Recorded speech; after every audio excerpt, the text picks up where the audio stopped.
Hi, இன்றைக்கி ஒரு super ஹெல்த்தியான சோயா ஆம்லெட் எப்படி செய்கிறதுன்னு பார்க்கலாமா? வாங்க. இதுக்கு கொஞ்சமாக சோயா எடுத்து தண்ணியில் போட்டு கொஞ்சம் உப்பு போட்டு வேக வச்சு எடுத்துக்கலாம். இதுக்கு 2 முட்டை, ஒரு வெங்காயம், ஒரு பச்சை மிளகாய், ஒரு கேரட் எடுத்திருக்கேன். நம்ம வேக வச்ச சோயாவை பல்ஸ் மூடில் இந்த மாதிரி அரைச்சி எடுத்துக்கலாம்.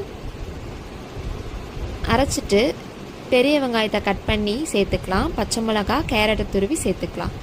நம்ம சோயாவையும் இதில் சேர்த்துக்கலாம். கொஞ்சம் சீரகம், கொஞ்சம் மிளகுத்தூள், கொஞ்சம் மஞ்சத்தூள், தேவையான அளவு உப்பு போட்டுக்கலாம். நம்ம 2 முட்டையும் இதில் உடச்சி ஊற்றிக்கலாம். கொஞ்சம் கருவேப்பிலை, கொத்தமல்லி போட்டுக்கலாம். இதை நல்லா மிக்ஸ் பண்ணி விட்டுடலாம். தவா சூடானாலும் தோசைக்கல்லில் இதை போட்டுக்கலாம்.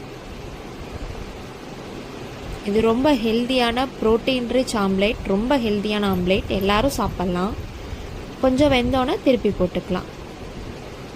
அவ்வளோதாங்க, நம்ம சோயா ஆம்லேட் ரெடி ஆயிடுச்சு. இது ரொம்ப ஹெல்த்தியான ரெசிபி. இந்த வீடியோ பிடிச்சிருந்ததுன்னா லைக் பண்ணி மறக்காமல் சப்ஸ்கிரைப் பண்ணி